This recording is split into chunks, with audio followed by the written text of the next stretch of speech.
Welcome class 8 Sakina public school, class 7 Sakina public school. Physics में हम लोग चैप्टर नंबर 2 मोशन पढ़ रहे हैं। ये उसका लेक्चर 3 है। इस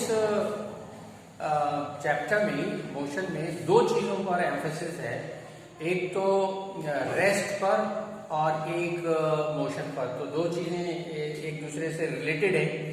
तो इसमें ये है कि अगर कोई मकान है, आपका जैसे मकान है, उसके आसपास लगे हुए दरख्त हैं, पेड़ हैं, तो ये वक्त के साथ साथ with the passage of time they do not change their place और position as the time passes.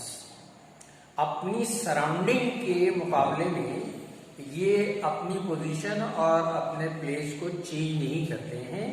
अगर ऐसा है तो they will be called as in the state of rest. लेकिन अगर वक्त के साथ साथ जैसे सड़क पर एक कार दौड़ रही है या आप साइकिल चला रहे हैं, वक्त के साथ साथ अपनी सराउंडिंग के मुकाबले में अपनी जगह और अपने प्लेस को चेंज कर रहे हैं, तो फिर ये कहा जाएगा कि now this object is in the state of motion. तो दोनों ही कंडीशंस एक दूसरे से बड़ी रिलेटेड हैं और समझने लायक हैं। पहली बात तो ये कि जैसे आप जब अपने घर से चलते हैं, when you are sitting in your school बस,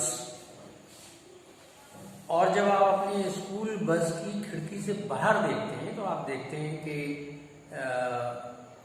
आपकी बस चल रही है, आप देखते हैं कि बिजली के खंभे पीछे की तरफ निकले चले जा रहे हैं और वो चल नहीं रहे हैं, वो आपके रिलेशन में उनकी बात हो रही है, तो वो पीछे चले जा रहे हैं और मकान भी निकले चले जा रहे हैं, दुकानें भी पास हो रही हैं, निकलती चली जा रही हैं। इस कंडीशन में आपको कहा जाएगा कि आप you are in the state of motion. लेकिन आपके बराबर में जो आपका दोस्त बैठा है दूसरी सीट पर, उसके मुकाबले में आप में कोई चीज नहीं आ रही। तो देखिए, एक तरफ तो बाहर जब आपने देखा तो बाहर की चीजें पीछे की तरफ छूट रही हैं, they are going away from you, तब तो आपको कहा गया कि you are in the state of motion.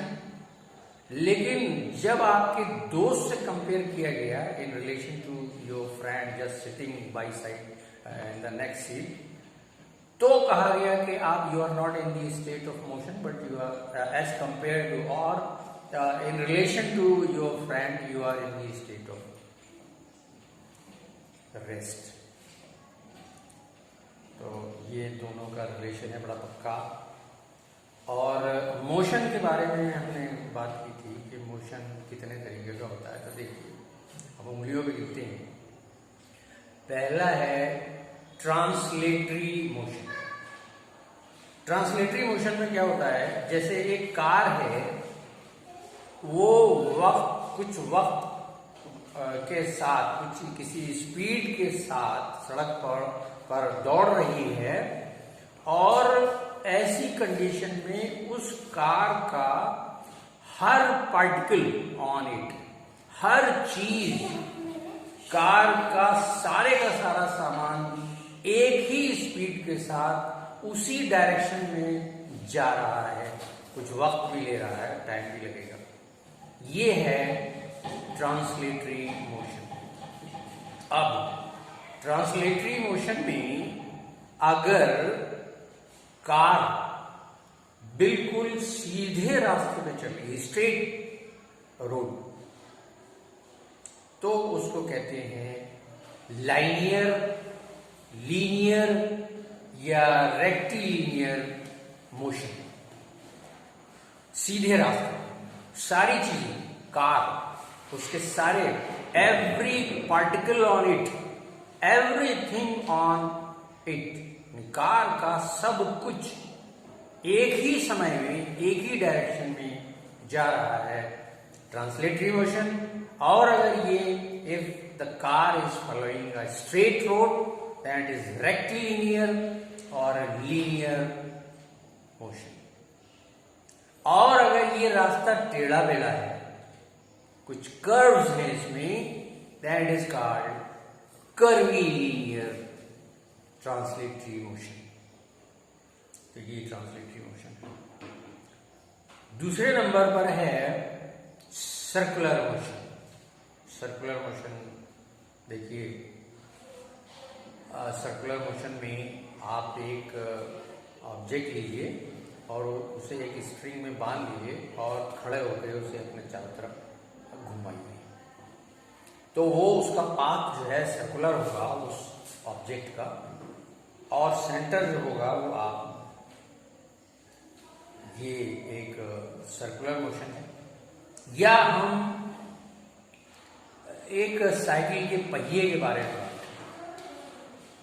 Cycle का पहिया अपने एक एक्सल पर गोल गोल घूमता रहता है, ये भी एक सर्कुलर मोशन है। सर्कुलर मोशन थोड़ा क्लियर हो। उसके बाद आता है ऑसिलेटरी मोशन। ऑसिलेटरी मोशन में हमने आपको बताया था कि जैसे पुराने ज़माने में जो पेंडुलम क्लॉक्स होते थे दीवार पे लगे रहते थे, उसमें एक घंटा लगा रहता था, वो जैसे घूमता रहता था।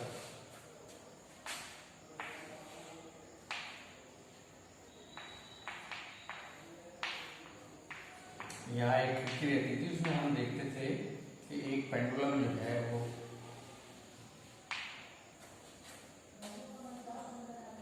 एक फिक्स टाइमिंग में एक तरफ से दूसरी तरफ जाता है, दूसरी तरफ से वापस आता है। तो इस तरह वो ऑसिलेट कर रहा है। इसकी एक और अच्छी एग्जांपल है, किसी गिटार या किसी सितार का तार। गिटार में भी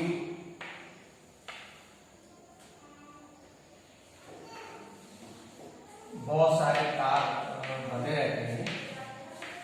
इनको जब प्लग करते हैं, इनको छेड़ते हैं, तो ये वाइब्रेट करते हैं। ये वाइब्रेट जो करते हैं तो ये भी इनका ऑसिलेटरी मोशन, यानी ऑसिलेशन का मतलब है मतलब किसी एक फिक्स टाइमिंग में एक तरफ जाना, फिर वापस आना, फिर वापस आना। इस तरह से ये ऑसिलेटरी मोशन को हम डिफाइन कर सकते हैं। चौथा है पीरियोडिक मोशन। पीरियड तो समझ रहे हैं, टाइम का मतलब है कोई टाइम फिक्स होगा, वो टाइम फिक्स होगा, कोई खास टाइम होगा। जैसे हमारी अर्थ का मामला है, हमारी अर्थ, हमारा प्लैनेट अर्थ हमारे सन के चारों तरफ चक्कर लगाता रहता है।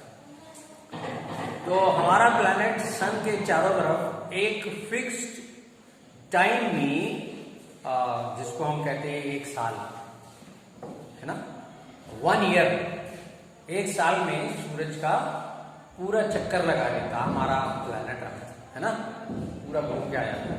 और अपनी एक्सिस पर, अर्थ अपनी एक्सिस पर भी घूमती है, वो 24 आवर्स में एक चक्कर लगा लेती है। तो ये टाइम वाले, टाइम बाउंड जितने भी मोशंस हैं, ये पीरियडिक मोशन कहलाते हैं।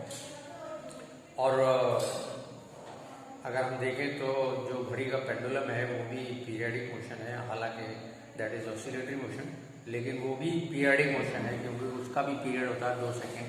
2 सेकेंड में वो पूरा एक ऑसिलेशन पूरा करता है। नॉन पीरियोडिक मोशन में टाइम बाउंड नहीं होता चीजें।